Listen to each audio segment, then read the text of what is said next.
भारत की जनगणना केवल आंकड़ों का हिसाब किताब भर नहीं होता, बल्कि ये देश की सामाजिक, सांस्कृतिक और आर्थिक तस्वीर को समझने का सबसे बड़ा दस्तावेज है।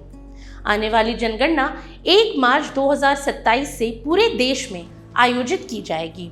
हालांकि लद्दाख, जम्मू कश्मीर, हिमाचल प्रदेश और उत्तराखंड जैसे बर्फीले राज्यों और केंद्र शासित प्रदेशों में इसे अक्टूबर 2026 तक ही पूरा कर लिया जाएगा। वहीं ये प्रक्रिया 2 चरणों में होगी। पहले घरों की सूची तैयार की जाएगी और फिर आधिकारिक गणना होगी। हालांकि आंकड़े भले ही 2027 में इकट्ठा कर लिए जाएंगे, लेकिन अंतिम रिपोर्ट 2029 के लोकसभा चुनाव के बाद 2030 में सामने आएगी। ऐसे में दिलचस्प बात यह है कि इस बार जनजातीय कार्य मंत्रालय ने भारत के महापंजीयक और जनगणना आयुक्त से विशेष रूप से कमजोर जनजातीय समूहों यानी पीवीटीजी को अलग से गिनने का अनुरोध किया है। ऐसे में ये जानना जरूरी है कि आखिर ये पीवीटीजी हैं क्या। दरअसल पीवीटीजी अनुसूचित जनजातियों की एक खास श्रेणी है, जिन्हें 1960 और 61 में ढेबर आयोग की सिफारिशों के आधार पर अलग से पहचाना गया।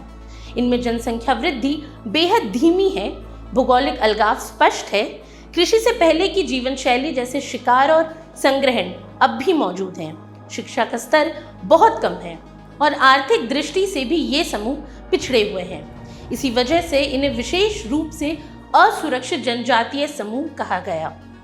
आज भारत में कुल 75 पीवीटीजी समूह हैं, जो 18 राज्यों और अंडमान निकोबार द्वीप समूह में फैले हुए हैं। इनकी संख्या का अनुमान तकरीबन 47.5 लाख है। सबसे अधिक मध्य प्रदेश में, उसके बाद महाराष्ट्र और आंध्र प्रदेश में बड़ी संख्या में ये समुदाय मौजूद हैं। अब बात अगर झारखंड की करें तो ये राज्य अपने आदिवासी स्वरूप के लिए पूरे देश में जाना जाता है। यहाँ 9 ऐसे पीवीटीजी समूह रहते हैं जिनकी पहचान देश के आदिम और मौलिक संस्कृति की झलक देती है। इनमें सबसे पहले आते हैं असुर। ये समुदाय ऐतिहासिक दृष्टि से महत्वपूर्ण माना गया है, क्योंकि इन्हें धातु कर्म का पुराना ज्ञान प्राप्त था। खासकर लोहे को गलाने और उसे औजार बनाने की तकनीक इनके पास परंपरा के रूप में थी। असुर मुख्य रूप से गुमला, लोहरदगा और लातेहार जिलों में पाए जाते हैं। इनके समान ही पहचान बनाने वाला दूसरा समूह है बिरहोर।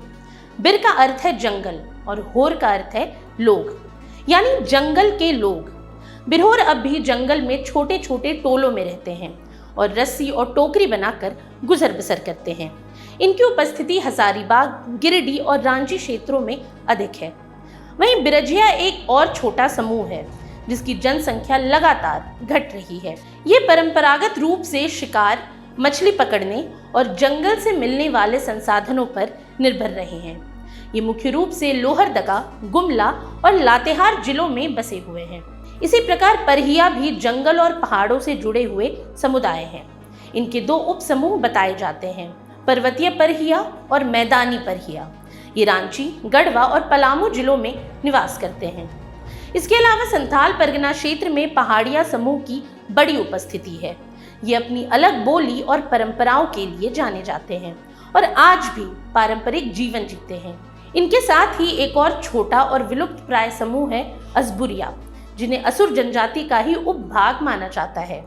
ये समूह झारखंड की सांस्कृतिक विविधता का हिस्सा तो है ही, लेकिन इनकी पहचान धीरे धीरे धुंधली होती जा रही है। वहीं झारखंड के सबर समुदाय का जीवन भी जंगलों से ही जुड़ा रहा। फल, कंदमूल और शिकार इनकी आजीविका का साधन रहे हैं। इन्हें अत्यंत गरीब और हाशिए पर धकेला हुआ समुदाय माना जाता है। सिंहभूम और सरायकेला खरसावां जिले इनका प्रमुख ठिकाना है। वहीं पहान पारंपरिक रूप से गांवों के धार्मिक धर्मकांड और पूजा पाठ से जुड़े रहे हैं। इन्हें सामाजिक स्तर पर विशेष सम्मान प्राप्त है और रांची और आसपास के जिलों में इनकी अच्छी संख्या है। वहीं अंत में आते हैं माल पहाड़िया, जो मुख्य रूप से संथाल परगना और बिहार की सीमा से लगे क्षेत्रों में रहते हैं। ये खेती बाड़ी और जंगलों से मिलने वाले संसाधनों पर निर्भर रहते हैं। माल पहाड़िया अपनी विशिष्ट बोली और परंपराओं के कारण अलग पहचान रखते हैं। वहीं झारखंड सरकार और केंद्र सरकार समय समय पर इन समुदायों के लिए विशेष योजनाएं चलाती रही है। अब हाल ही में पीएम जन मन योजना शुरू की गई, जिसके तहत इनके जीवन स्तर को सुधारने के लिए शिक्षा, स्वास्थ्य, आजीविका और बुनियादी ढांचे पर विशेष ध्यान दिया गया। अब वैसे तो जनगणना के इतिहास में कभी भी पीवीटीजी को अलग से नहीं गिना गया। 2011 की जनगणना में मध्य प्रदेश के बैगाओं को अलग से दर्ज जरूर किया गया था, लेकिन बाकी पीवीटीजी अब भी व्यापक एसटी श्रेणी में समाहित रहते हैं। यही कारण है कि आज तक इनकी सटीक संख्या उपलब्ध नहीं हो पाई। हालांकि 2016 में संसद को बताया गया था कि देश में 75 पीवीटीजी में से 40 को एकल प्रविष्टि के रूप में अनुसूचित जनजातियों की सूची में दर्ज किया गया है।